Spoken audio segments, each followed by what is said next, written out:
Bonjour, je m'appelle Regina Roman et je vais vous parler sur texte et discours. C'est un concept fondamental car il nous permet de comprendre comment un texte est organisé pour être clair, logique et compréhensible. Et qu'est-ce que la cohésion du texte? La cohésion désigne l'ensemble des procédés grammaticaux et lexicaux qui assurent les liens entre les phrases d'un texte grâce à la cohésion. Un texte est fort en tout et non pas une simple suite de phrases isolées. Cohérence et cohésion. La cohérence concerne le son global du texte. Les idées doivent être logiques et organisées. La cohésion, elle concerne la forme linguistique. Ce sont les mots et les structures grammaticales qui assurent la continuité. En résumé, la cohérence, c'est la forme et la cohésion, c'est la forme. La progression thématique. Thème et propos. Le thème est ce dont on parle et le propos est ce qu'on dit. Par exemple, Marie aime les fleurs. Thème est Marie et propos aime les fleurs. Et qu'est-ce qu'une progression thématique? Et c'est la manière dont le thème et les propos s'enchaînent d'une phrase à l'autre. Il existe plusieurs types. La progression à thème constant. Et le thème reste le même. Le propos change. Marie aime les fleurs. Marie en achète souvent. Marie les met en base. La progression linéaire. Le propos d'une phrase devient le thème de la suivante.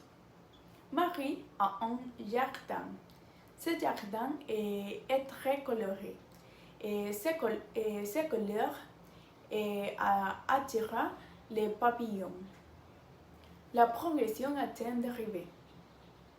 Plusieurs thèmes différents dérivent d'un thème principal. Marie a une passion, la nature.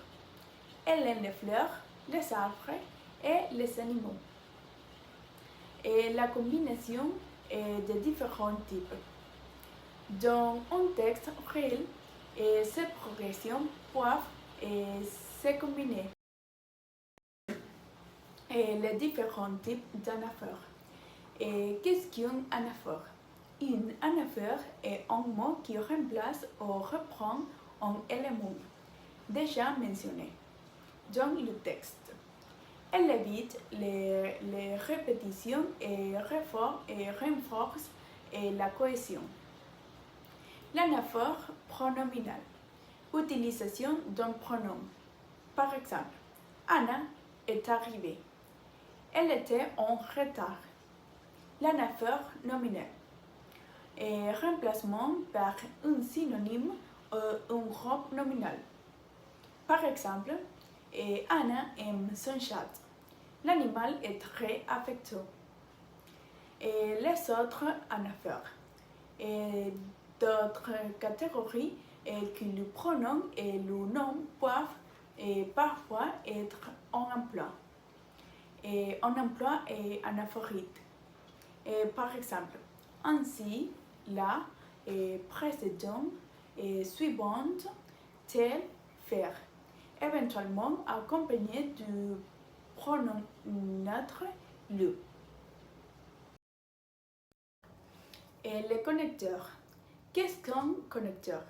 Un connecteur est un mot ou une expression qui établit un lien logique entre les phrases ou les parties du texte. Et connecteur temporel. et ils précisent le déroulement chronologique. Par exemple, d'abord, ensuite, et puis, enfin, pendant que, etc. Connecteurs spatiaux.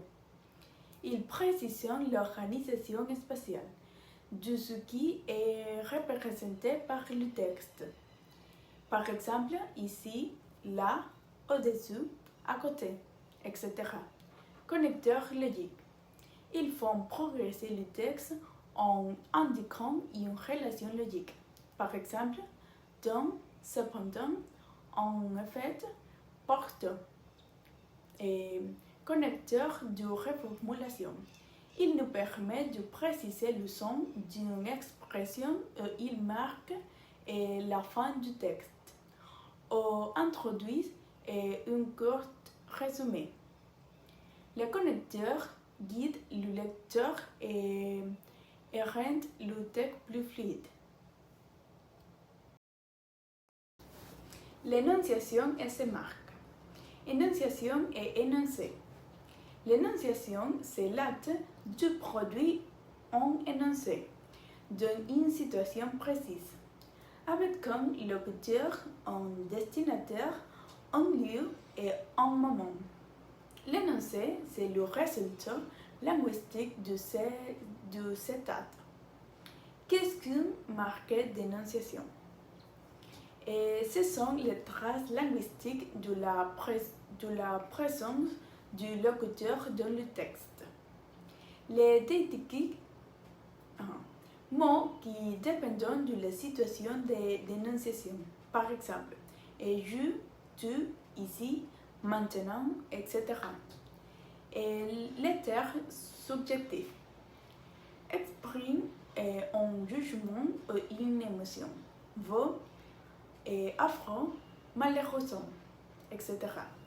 Les moralisateurs marquent le degré de certitude, peut-être, sans doute, certainement. Et l'éthique de phrase et l'exactitude du langage. Déclaratif, interrogatif, et injectif et exclamatif. Deux grands types d'énoncés. On distingue deux grands types d'énoncés. 1. L'énoncé ancré dans la situation d'énonciation maintient la relation avec la situation d'énonciation et comporte des dédicatifs, des termes subjectifs et ou des modalisateurs. 2. L'énoncé coupé de la situation d'intonation et efface toute indication relative à la situation d'énonciation et se comprend donc indépendamment de cette situation d'énonciation. Le discours rapporté. Qu'est-ce que le discours rapporté? C'est la manière de reproduire les paroles ou les pensées de quelqu'un dans un texte. Et le discours direct. Il est utilisé pour reproduire les mots exacts de quelqu'un en les citant entre guillemets. Utilise des guillemets pour encadrer le texte cité. On l'introduit généralement par une phrase indiquant qui parle, suivi de deux points et des guillemets entre guillemets. Le discours indirect permet de transmettre les propos d'autrui sans utiliser du guillemot, en introduisant la proposition subordonnée par des conjonctions telles que ou si. Il implique des modifications grammaticales, comme l'adaptation des pronoms et des possessifs. Et nécessite parfois un changement du ton du verbe original pour maintenir la cohérence. Les autres discours rapportés. Le discours indirect libre. Le discours intérêt libre combine les caractéristiques du discours direct et du discours indirect. Le discours indirect libre est fréquent dans la représentation des discours antérieurs des pensées. Et le discours direct libre. Le discours direct libre est un discours direct sans beurre, introducteur et sans marqué typographique. Et le discours direct libre est fréquent à l'oral. Et le discours narrativisé. Le discours narrativisé ne reprend pas les propos tenus par un locuteur, mais les résume à l'aide d'un verbe ou d'un nom. Ce n'est pas un vrai discours rapporté. Merci beaucoup.